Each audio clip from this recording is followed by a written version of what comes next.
Oke, buat kalian yang belum tahu Wattpad itu apa, jadi Wattpad itu adalah salah satu aplikasi yang lagi booming banget sekarang ini di Indonesia. Aplikasi yang bagus banget buat kalian yang suka baca dan suka nulis. Kalian harus download di Play Store. Buat yang pakai iPhone bisa di App Store. Jadi tinggal tulis Wattpad gitu loh, pasti langsung keluar. Itu aplikasi gratis dan kalian bisa baca jutaan novel di sana dan bisa nulis. Hai guys, welcome back to my channel. Selamat datang di Wattpad Time. Kita ada di Wattpad Time. Oke, di Talking Wattpad Time ini kita akan membicarakan seputar di dunia Wattpad. Nah, kali ini aku bakal mereview sebuah cerita Wattpad, salah satu cerita Wattpad ya. Ini cerita pertama yang akan aku review di channel ini. Nah, apa itu ceritanya? Ini dia. Oke, jadi aku akan mereview cerita Annoying Boy, karyanya Aing Windy. Ini dia profilnya. Nah, karya Aing Windy Annoying Boy sekarang itu udah ada 7 juta orang yang baca. Nah, aku di sini akan menyampaikan pendapat aku sebagai seorang pembaca ya, tentang cerita itu. Jadi setiap cerita itu punya kelebihan dan kekurangan sendiri. Jadi aku tidak mencela, menjudge atau mengkritik si penulis atau cerita itu sendiri, enggak. Tapi dalam sudut pembaca mungkin ada yang suka, ada yang tidak suka, ada yang merasa seperti ini dan ada yang merasa seperti itu. Nah, di situ aku ingin menyampaikan apa yang menurut pendapatku dalam cerita ini gitu. Oke, pertama aku akan ceritain dulu. Jadi Annoying Boy ini menceritakan tentang dua tokoh yang bernama Gavin dan Kiara. Jadi Gavin ini adalah seorang laki-laki SMA yang punya geng lah ya. Seperti biasa dia tuh geng siapa bandel-bandel gitulah di sekolah. Kiara ini juga adalah teman sekolahnya dia juga. Nah, mereka itu dijodohkan oleh keluarga mereka. Jadi apa ya? Jadi di SMA itu mereka sudah dijodohkan sebagai sepasang tunangan gitu. Nah, di awal cerita itu mereka sudah dipasangkan jadi tunangan gitu. Jadi sebagian besar cerita itu mengisahkan tentang hubungan si Gavin dan Kiara, pertengkaran mereka, bahwa mereka itu tidak akur lah istilahnya kayak gitu ya. Jadi kayak tidak ada permasalahan yang besar sih dalam cerita ini. Kalau aku bisa kategorikan cerita ini bisa romance komedi karena lebih banyak percakapannya, narasinya kurang banget menurut aku di sini. Jadi kalian di cerita ini mungkin sekarang kan lagi proses revisi ya. Nah, yang aku kritisi yang sekarang ini sebelum proses revisi. Nah, jadi yang namanya narasi itu nggak ada banget di cerita ini. Kalian nggak akan nemu narasi yang bertele-tele yang memainkan keindahan diksi. Jadi narasinya to the point, hanya untuk memberitahu si A lagi begini-begini gitu. Karena 80% itu adalah kebanyakan dialog-dialog receh yang menurut aku ya, dialog-dialog yang bisa munculkan komedi gitu. Jadi kayak dialog-dialog yang pokoknya 80% dialog aja deh menurut aku. Dan permasalahan yang diangkat pun bukan permasalahan yang berat, jadi kayak permasalahan ya seputar sekolah dan saling ejek-ejekan seperti itu. Nah, permasalahan yang berat itu ada ketika si orang keluarga Kiara ini meninggal. Jadi dalam sebuah kecelakaan pesawat, jadi kakaknya dan kedua orang tuanya meninggal di sana. Nah, ending ceritanya akhirnya mereka berdua dinikahkan gitu. Nah, cerita ini tuh berlanjut sampai kuliah. Jadi setelah mereka lulus SMA, si Gavin dan Kiara ini dinikahkan karena Kiara sudah nggak punya keluarga lagi, jadi mereka itu dinikahkan. Nah, mereka kemudian tinggal dalam satu rumah. Nah, kisah juga berlanjut di kuliahan itu. Ada yang suka sama Kiara dan Gavin merasa cemburu, ada yang berniat buruk pada Kiara dan seperti itu. Nah, tapi inti terbesar dari kisah di periode perkuliahan itu sendiri adalah ketika Gavin ingin memiliki seorang anak, namun Kiara ini belum siap untuk menjadi seorang ibu muda gitu. Jadi itu menjadi konflik sih antara Gavin dan Kiara. Nah itu konflik terserius menurut aku di dalam cerita ini. Nah sisanya tuh sama sekali nggak ada konfliknya gitu. Jadi kalau kalian baca cerita ini, kalian nggak perlu mikir keras untuk memahami alurnya. Nah tapi kelebihannya kira-kira apa? Kenapa cerita itu bisa sampai 7M?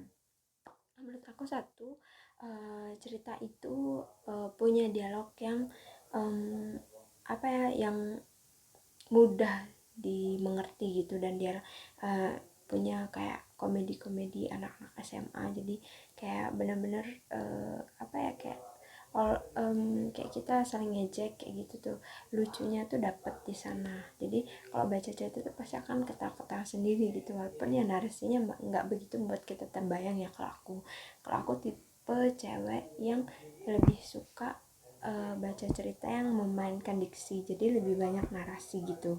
Nah tapi aku menelaah cerita ini, ternyata kelebihan cerita ini adalah pada dialognya sendiri. Dialognya yang lucu, yang bisa memikat pembaca dan membuat pembaca merasa, ih lucu ya ternyata si Gavin dan Kiara seperti ini gitu.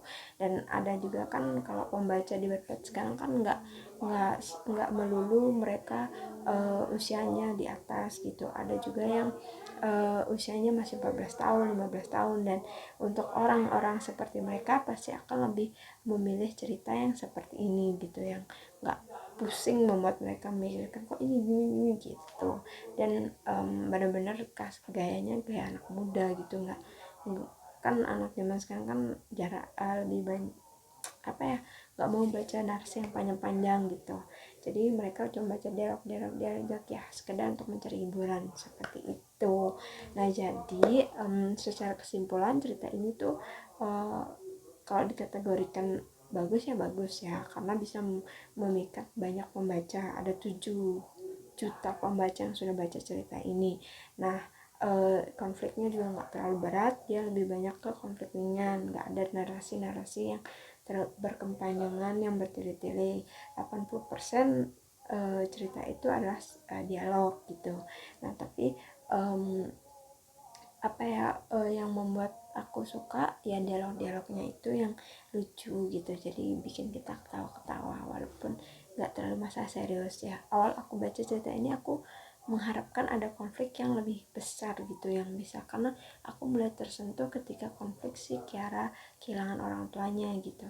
Aku mulai tersentuh di sana, uh, terlepas dari semua komedinya ya di part sebelumnya, tapi ternyata apa yang aku harapkan tidak terjadi gitu. Cuman ya akhirnya memang happy ending ceritanya. Jadi endingnya itu si Kiara punya anak. Jadi ada part terakhir itu mereka punya anak.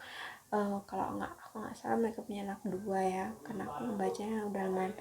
Aku sih biasanya kalau baca buku itu jarang ingat nama tokoh gitu, lebih inget sama alur ceritanya dan hal-hal yang, tapi menurut aku sih nggak begitu cerita ini. Kalau aku ya, menurut aku sendiri ya, mohon maaf untuk para penggemar Annoying Boy dan para penulisnya, mohon maaf.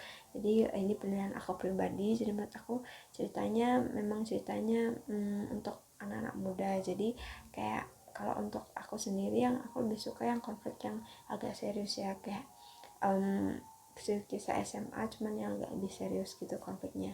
Jadi kalau untuk yang suka komedi, aku rekomen banget cerita ini, karena cerita ini bisa, pasti yakin bisa bikin kalian ketawa banget. Nah sebelum ceritanya dihapus, karena nanti siapa tahu mau diterbitkan atau direvisi, kalian langsung aja cari Annoying Boy atau cari akun penulisnya di bawah ini. Oke, jadi itu dia review aku tentang cerita Annoying Boy. Kalau kesan dari pesan aku sih, untuk kesannya sebenarnya aku awal baca tuh agak bingung ya, karena nggak terlalu banyak narasi ini ceritanya seperti apa. Nah ada juga yang nggak terjawab di situ, kenapa mereka dijodohkan gitu. Aku berharap penulis bakal menjelaskan awal mulanya mereka dijodohkan seperti apa, awal mulanya pertemuan mereka itu seperti apa gitu. Karena kan dari awal cerita sampai akhirnya nggak diceritakan, mereka tiba-tiba sudah tunangan aja gitu, terus habis itu ketemu di SMA gitu. Nah kebanyakan cerita yang kayak gini yang nggak ngefeel itu adalah ketika proses mereka bertemu dan akhirnya jatuh cinta. Itu menurut aku prosesnya terlalu cepat, jadi nggak begitu feel di di aku ya gitu, karena tiba-tiba aja satu part mereka udah langsung suka gitu, padahal di part sebelumnya mereka tuh berantem gitu. Paling yang membuat semuanya tuh kayak cemburu aja gitu, terus di part ini cemburu dan akhirnya sadar gitu. Jadi kayak itu terlalu cepat dan nggak feel gitu menurut aku. Oke, yes, terima kasih untuk para penulis yang sudah nulis cerita yang baik. Aku udah baca ceritanya, semoga kalau diterbitin bisa jadi lebih bagus ya dari FTC sebelumnya. Dan